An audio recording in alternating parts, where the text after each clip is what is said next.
right, so I'm going to take you back, way back today. But before I do, I need to talk to you about something. I'm Nikki Batgirl D'Angelo, your host.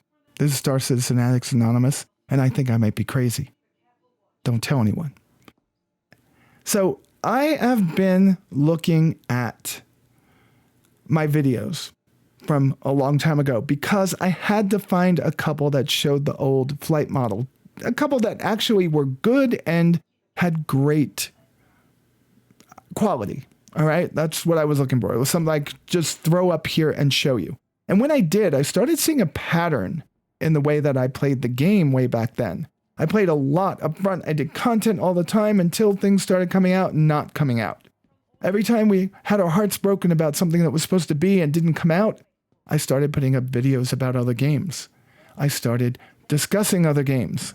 And then I would get back into a good mood and start talking about Star Citizen, and then my heart would be broken again, and I'd start to play other games and try to put Let's Play videos up there again. And you can see that pattern over and over again. Yes, I'm evaluating myself because I do that a lot.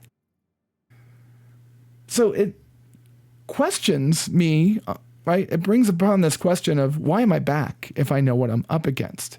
And I don't know, right? I'm enjoying the game. I think that I need to engage in a lot more multiplayer with my friends because playing with friends is awesome, and that's what makes this game so much better than every other game.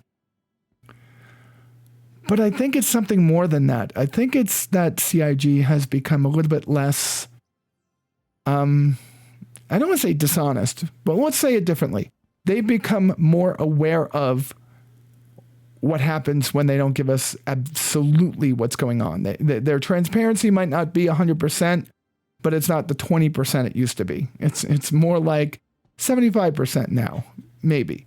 So I'm thinking that things are going to be better going forward. And we're going to see, because I looked at some of my old news shows and I think that there's a place for them today. And I'm going to try to put one together over the next 2 weeks and see how they do. But today we're talking about the need for multiple speeds, and that is what we're going to do now. I feel like it wasn't that long ago that CIG changed the flight model, but it turns out it was. They've done it many, many, many times over the development of the game. And some of those times it made it very interesting. Other times it made it absolutely unbearable. And then there was the one time that it made it as horrible as it is today. Now, CIG has in their mind this multiple speeds thing as being new, but it's actually been with us for quite some time. I don't know when they just turned it into you always could go 1,100, 1,200, 1,300 meters per second, but it's destroyed combat for me. I hate the combat system. Some of you all might like it, and I don't hold anything against you because we like what we like. But I think that jousting belongs on a field with horses and a king who's eating too much chicken, and not inside of a space game where I want the cinematics. I want to see how things blow apart on something. I want to feel the fear when I see a ship opening up on me, and I want to feel the thrill of victory when I see it just either stop dead in its tracks or blow up in some kind of fantastic explosion. And that's not what we have. What we have is unfulfilling. It's got very little, let's say it's anticlimactic most of the time. You could blow something up far away.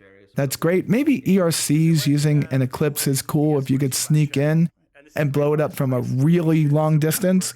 But I don't think combat's doing it for me and most of the people that are out there. In most situations, when I get into combat like this, I wind up hitting whoever I'm jousting with or slamming into the ground, an asteroid or the side of a mountain. And it's just not fun. So, I'm going to take you back now. So we're going to transport you back to a time when Arena Commander was about it. It was all you can do. That, the hangar module, and nothing else. That was Star Citizen, right? And this is where they were iterating on the flight model and constantly changing it and keeping things fresh by keeping you off guard, not knowing what was going to come next. This is the Mustang. It's what it looked like originally. Don't ask them to bring it out. It took me a long time to fall in love with the new one while I loved the old one. This is the Delta, and this was my review of it. But we're not here to talk about the ship. We're here to talk about the two different modes. QCM, I need to boost somewhere or I need to jump somewhere. So if something's in the distance over here, quantum boost will let me hold down that space bar and get there really fast. Once I get there, I'm going to drop out of that boost mode and my shields are going to come up. But here, in the original version of this flight model, my shield stayed up during QCM. And the reason for that was, let's think about it. It makes sense for your shields to be up when you're jumping because you are going 0.4 light speed. And even a micrometeorite will hit you with the force of a nuclear weapon. So shields should be up. I think the reason that when you go into QCM, that your shields are going to be turned off and turned into a deflector system, let's just say that's what they're talking about, is to make sure that you don't exploit that mode to hit and run instead of stay and pay for what you just caused if you're a pirate, or pay for the misinterpretation of your skills as a pilot if you jump a bunch of pirates that are actually better than you. There were a lot of issues with this flight model, but none of them would be in the new one. Like, this was in the beginning when there were a lot of bugs, and the bugs in this flight model had to do with the flight computer not really firing the right thrusters when they needed to, and some would get stuck and you would fly into things and die. Big deal. What we want to talk about is what the two modes really did. So over the years, when we had this flight model, they played with two finite resources. So you had resource management. One of them was when they just gave us afterburners. You would need to make sure that you didn't burn through all your afterburners, because if you got into a pickle in Vandal Swarm and needed to get away from one of the named bosses, you needed to have that afterburner to get you up to speed to get away from them real fast. Because if that scythe hit you with its energy cannon, you were pretty much done. The other finite resource was boost. Today, boost fuel, like it was in the beginning, the very beginning, is renewable. In Vandal Swarm, it went from renewable to not renewable to renewable. Now, boost is different than afterburner, and a lot of people didn't get that at first. What boost did is it put power to your thrusters to make it easier for you to turn or get up to your max speed, accelerate faster. So in SCM, you were able to get in real tight, real close to your prey, see them up close and personal, see your hits bouncing off of their shields or being absorbed by their shields, and then finally hitting their hull. And back in the day, things blew up. There was no bits and pieces coming off, but today there would be. So Chris's vision is more like the vision he had in Wing Commander 1, 2, 3, 4, whatever. Privateer 1, 2, whatever. Freelancer, Starlancer. He wants that up close and personal. Dogfight, furball. See the whites of the eyes of the person that you're fighting against. And I agree. This is what I want. QCM is different.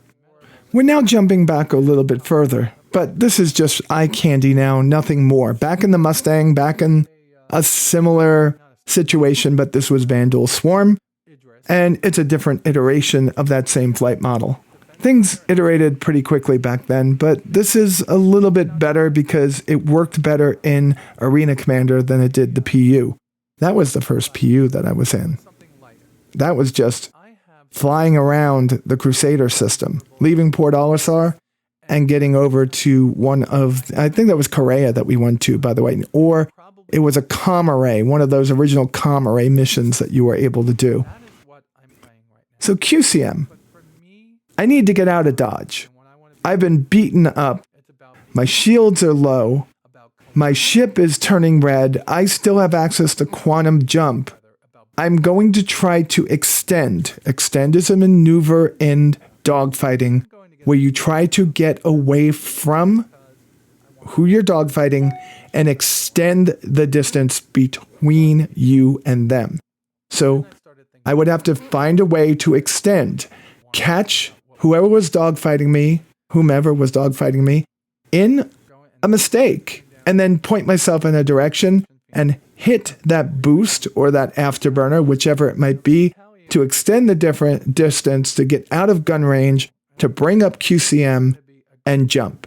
As soon as I hit QCM mode, my shields are dumped into, I would guess, the deflector system, which deflects whatever in front of me away from me when I hit point 4C. And I need to point somewhere where I could hit that spacebar and jump away as fast as possible. When I get to where I'm going and come out of QCM, 50% of my original shields is instantly returned to me, and I can start recharging my shields and prepare for anyone that might have followed me through that quantum boost or quantum jump.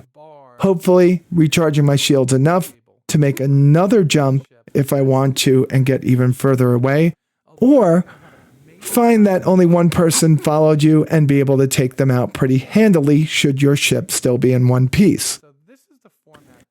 Yeah, I'm talking a lot right now about things that may or may not come to fruition because there's a lot of times I talked about things that Star Citizen was going to get, that CIG said this is coming, and they never happened.